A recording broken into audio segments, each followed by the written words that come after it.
Hello friends, article એ અને N પછી હવે આપણે આર્ટિકલ ધ તરફ જઈએ છીએ. જુઓ, આર્ટિકલ ધ એ એક નિશ્ચિત વસ્તુ કે ચોક્કસ વર્ગ માટે વપરાયતી વસ્તુ છે. એના ઘણા બધા નિયમો છે. આ લેસન પતે પછી હું એક નોટ મૂકીશ જે તમારે તમારી નોટબુકમાં કોપી કરવાની છે.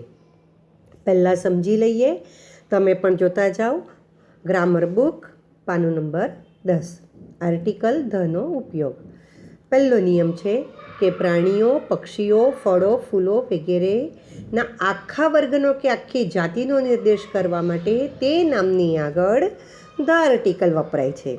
તમે ઉદાહરણ જોશો એટલે સમજાશે કે the peacock is our national bird. મોર આપણું રાષ્ટ્રીય પક્ષી છે. જુઓ, વાક્ય જોઈને તમને સમજાય છે ને કે અહીંયા કોઈ એક જ મોરની વાત નથી કરી. અહીંયા મોર આખી જાતિની વાત છે. The mango is the king of fruits. કેરી ફળોનો રાજા છે. તો આપણે કોઈ એક જ કેરીની વાત કરતા નથી. આખો વર્ગ, આખી જાતિની વાત કરતા હોઈએ ત્યારે તેની આગળ ધ લાગે છે. બીજો નિયમ છે નદી, મહાસાગરો, અખાત, સમુદ્રી ખાડીઓ, ટાપુઓનો સમૂહ, પર્વતની હારમાળા તેમજ નહેર સૂચવતા નામોની આગળ ધ આર્ટિકલ લાગે છે. જુઓ, કોઈ પણ નદીના નામની આગળ ધ એટલે the Ganga, the Yamuna, the Auranga એવી રીતે લખાય. પછી મહાસાગરો બીજા વાક્યમાં છે the Indian ocean is to the south of India. Indian ocean એટલે હિન્દ મહાસાગર. દરેક સાથે સાત સમુદ્રના નામની આગળ ધ લાગશે.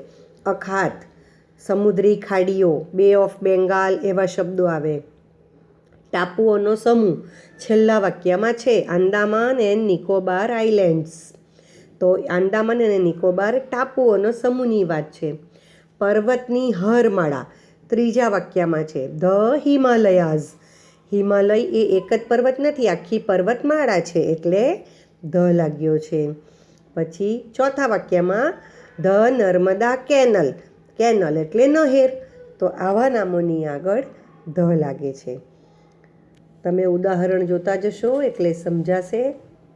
હવે ખાસ નોંધમાં લખ્યું છે કે જુઓ, તળાવ, આપણા ગામમાં નાના તળાવો કે સરોવરો હોય કે ડુંગર પર્વત એક જ હોય તો એની આગળ ધ લાગતો નથી. ઉદાહરણ છે Girnar is the highest mountain in Gujarat. ગુજરાતનો ઊંચામાં ઊંચો પર્વત ગિરનાર છે, પણ જુઓ ધ લાગ્યો નથી. દુધિયા તલાવ ઇઝ ફેમસ ઇન નવસારી. નવસારીમાં દુધિયા તળાવ જાણીતું છે એટલે એવાને આગળ ધ આર્ટિકલ લાગતો નથી. હવે ચોથો નિયમ જે આપણે ઘણીવાર ભણી ગયા છીએ કે દુનિયામાં કોઈ અજોડ એટલે જેની જોડ નથી એવું એક જ પદાર્થ કે વસ્તુ હોય તો તે દર્શાવવા માટે ધ આર્ટિકલ વપરાય છે. જેમ કે ધ સ્કાય આકાશ, ધ અર્થ પૃથ્વી, the Taj Mahal, the sun, the moon કોઈ પણ હોઈ શકે. ઉદાહરણ છે the sun rises in the east. સૂર્ય પૂર્વમાં ઉગે છે. The moon has no light of its own. ચંદ્રને તેનું પોતાનું અજવાળું હોતું નથી. હવે પાંચમો નિયમ છે જે નવો છે તમારા માટે કે મનુષ્યની કોમ, રાષ્ટ્રીયતા કે જાતિના નામની આગળ ધ આર્ટિકલ લાગે છે. આપણે ઘણીવાર હિન્દુઓ, મરાઠાઓ, મોગલો એવા ઇતિહાસમાં શબ્દો આવતા હોય તો એવા આખી જાતિના ઉલ્લેખ માટે તેની આગળ ધ લાગે છે. અહીંયા ઉદાહરણ છે the Rajputs are famous for their bravery. રાજપૂતો તેમની બહાદુરી માટે જાણીતા છે. The Britishers speak English. બ્રિટિશરો અંગ્રેજી બોલે છે. હવે આગળનો નિયમ છે કે પવિત્ર ધર્મગ્રંથોના નામની આગળ ધ લાગે છે. જુઓ, બધા ધર્મગ્રંથો અજોડ હોય એવા એક જ હોય અને એ એટલા માટે એની આગળ ધ આર્ટિકલ લાગે છે. The Ramayana, the Mahabharata, the Quran, the Gita આવી રીતે લખાય છે. વાક્યના બંને ઉદાહરણ ધ્યાનથી જુઓ.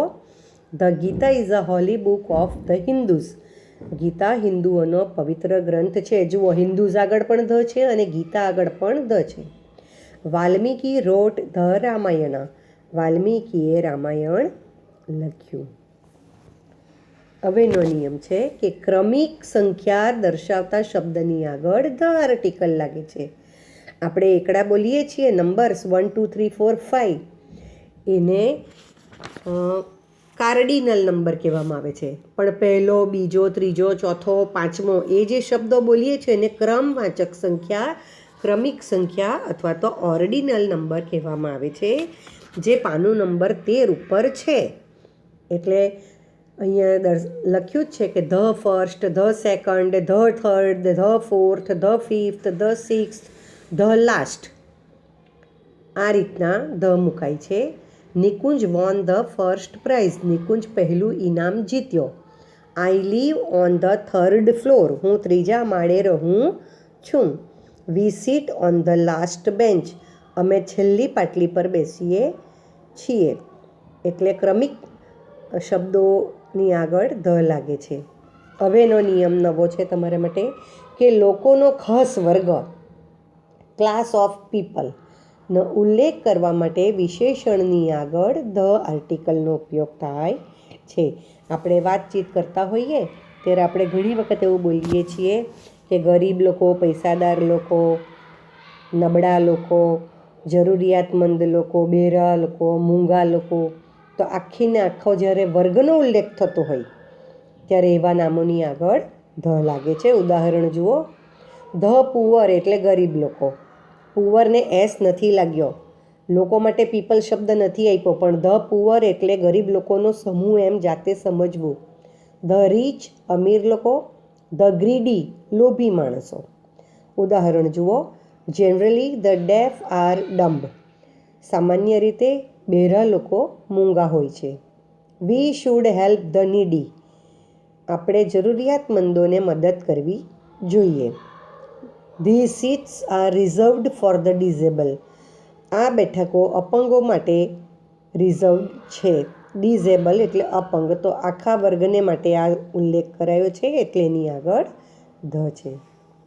હવેનો જે નિયમ છે તે જૂનો અને જાણીતો છે કે કોઈ વ્યક્તિ કે કોઈ વસ્તુ વિશે એક વખત કંઈક વાત થઈ જાય, તે જ વ્યક્તિ કે તે જ વસ્તુ વિશે આપણે ફરીથી કંઈક કહેતા હોઈએ ત્યારે તેની આગળ ધ આર્ટિકલ લાગે છે. તમે જુઓ કે પહેલી વખત એ નામ આગળ એ પણ લાગ્યું હોય, કોઈ વાર એન પણ લાગ્યું હોય, પણ એ જ વસ્તુ કે વ્યક્તિ વિશે બીજી વખત વાત થાય ત્યારે તે ચોક્કસ બને છે, એટલા માટે તેની આગળ ધ લાગે છે. અહીંયા ઉદાહરણ જુઓ. I have bought a pen and a pencil. મેં એક પેન અને એક પેન્સિલ ખરીદી છે. તમે જુઓ, પેન અને પેન્સિલ બંને આગળ અ આર્ટિકલ લાગ્યો છે, પણ એ જ પેનની ફરીથી વાત કરીએ છીએ એટલે the pen is expensive. Pen મોંઘી છે. એટલે એ જ પેન વિશે જ્યારે બીજી વખત વાત કરી તો ધ લાગ્યો. I met a girl. હું છોકરીને મળી.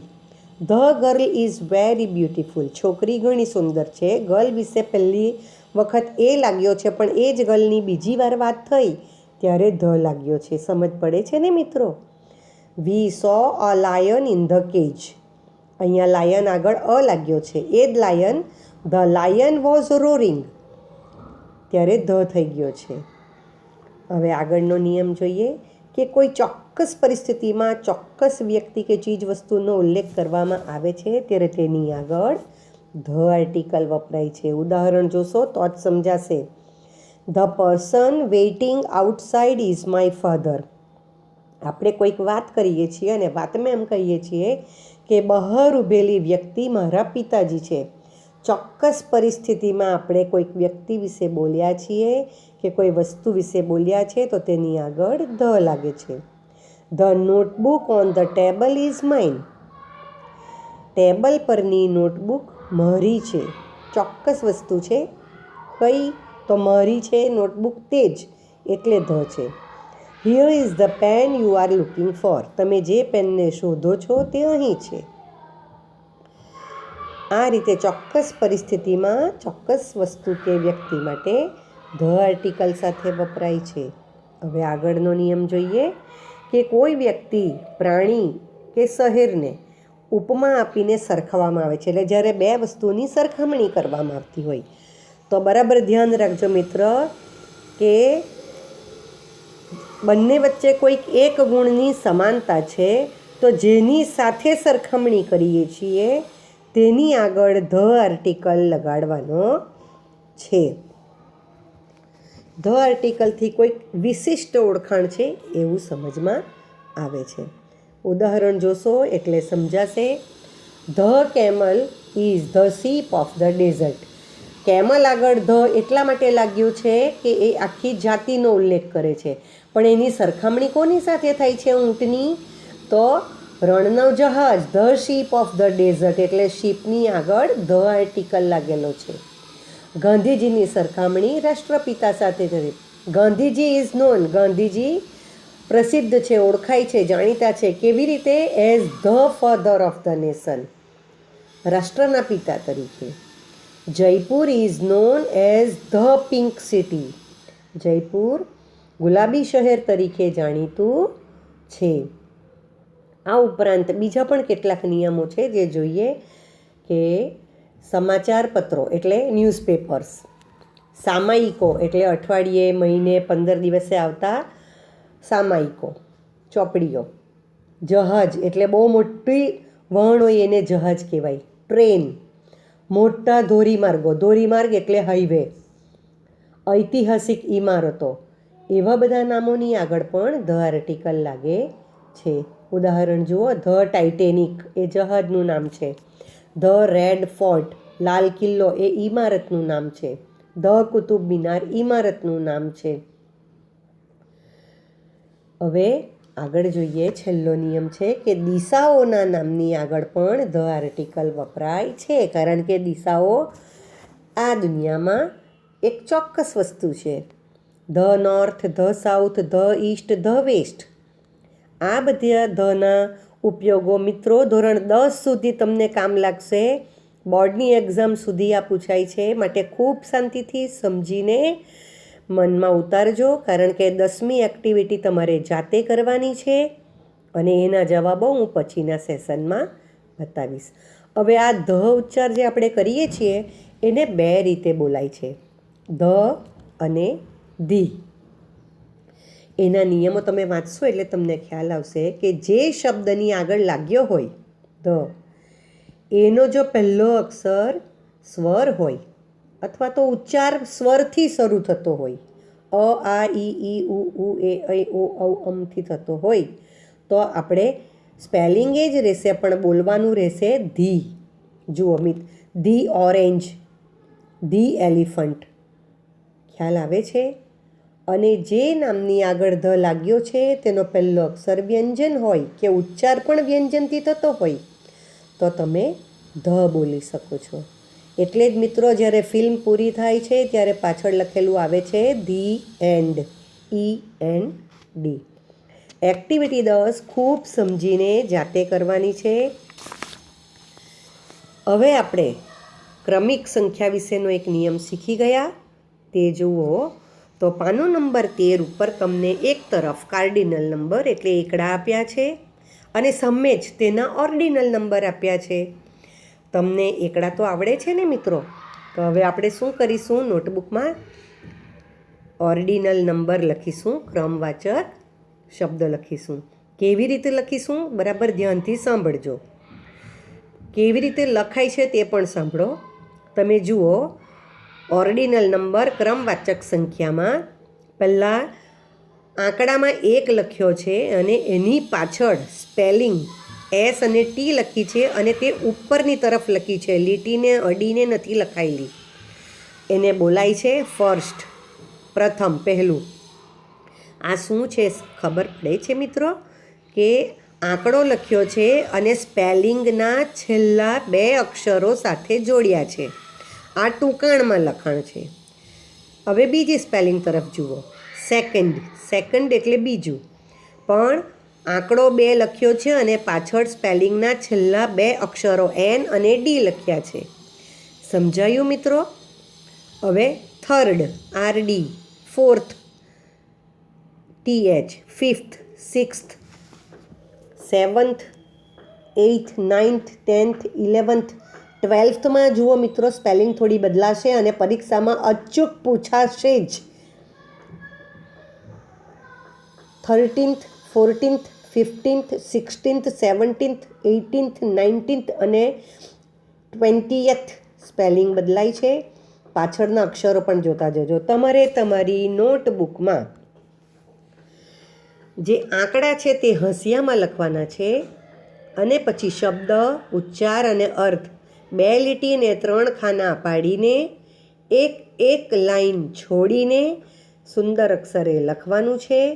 હવે આ કાયમને માટે પૂછાશે. ચાલો હવે સરસ એક્ટિવિટી છે, એક્ટિવિટી 11. એક્ટિવિટી 11ની અંદર એક સાયકલનું ચિત્ર છે અને નીચે 8 સાયકલના ભાગો તમારે લખવાના છે. જુઓ તમને મિત્રો સાયકલના ભાગોના નામો આવડતા જ હશે, છતાં પણ સ્પેલિંગમાં ગરબડ ગોટાળા ન થાય એટલા માટે જણાવી દઉં કે એક્ટિવિટી 12ની અંદર નીચે એક બ્લોકમાં બધી જ સ્પેલિંગ્સ આપી છે. તમે એમાંથી જોઈને પણ લખી શકશો અને આ સ્પેલિંગ આવડવી જોઈએ. કેમ તે સમજાવું છું. હવે જુઓ એક્ટિવિટી 12 છે કે અહીં આપેલા શબ્દો છે તેની મદદ વડે તમારે માય બાઇસિકલનો એક પેરેગ્રાફ છે જે અત્યારે ખાલી જગ્યા રૂપે છે, એટલે તમે વર્કબુકમાં ખાલી જગ્યા ભરશો અને પછી એને પેરેગ્રાફ રૂપે નોટબુકમાં લખશો તો માય બાઇસિકલ નિબંધ તૈયાર થઈ જશે. આપણી પહેલા પાઠનો નિબંધ માય બાઇસિકલ અને વિનીસ બાઇસિકલ આ 2 છે, પણ વિનીસ બાઇસિકલ ખૂબ શોર્ટ છે એટલે તમને માય બાઇસિકલ પૂછી શકાય. માટે તૈયાર કરવાનો અત્યારે સ્વાધ્યાય પોથીમાં લખવાનું છે અને પછી નોટબુકમાં પેરેગ્રાફ રૂપે આખો નિબંધ લખવાનો છે. શબ્દો સમજી લઈએ. સીટ એટલે બેઠક, લોક એટલે તાળું, વ્હીલ્સ એટલે પૈંડા, ન્યૂ એટલે નવી, ફેવરિટ એટલે ગમતી માનીતી, ચેઇન કવર એટલે ચેઇનની ઉપર ચડાવેલું કવર, હેન્ડલ બાર એટલે એને આપણે ગવર્નર કે હેન્ડલ કહીએ છીએ, પેડલ્સ એટલે પગ મૂકવાની જગ્યા, કેરિયર એટલે સીટની પાછળ આપેલી જેની ઉપર કોઈ વસ્તુ લઈ જઈ શકાય કે કોઈ બેસી શકે તે જગ્યા, બેલ એટલે ઘંટડી અને એટલાસ એ કંપનીનું નામ છે, સાયકલની કંપનીનું નામ છે. આ રીતે તમારે માય બાઇસિકલ નિબંધ તૈયાર કરવાનો છે. હવે જુઓ કોમ્પોઝિશન એટલે તેજસ્વિનીની સાયકલનું વર્ણન તો 3-4 લીટીનું જ છે. એક તો મોટા સવાલમાં અથવા ટૂંક નોંધ રૂપે પૂછી શકાય અને માય બાઇસિકલ વિશે 7-8 વાક્ય લખો. એ તમે આ લખશો એટલે એક નાનકડો પેરેગ્રાફ તૈયાર થઈ જ જશે. તમે તમારી રીતે કંઈક ઉમેરી શકશો પણ વ્યાકરણની દૃષ્ટિએ તે સાચું હોવું જોઈએ. આના જવાબો હું પછીના સેશનમાં મૂકીશ. હવે મોટે ભાગનું ગ્રામર અહીંયા પૂરું થાય છે. પાનું નંબર 3, 4, 5 પર જે વ્યાકરણ છે એ 6થા ધોરણમાં ચાલેલા વ્યાકરણનું પુનરાવર્તન છે.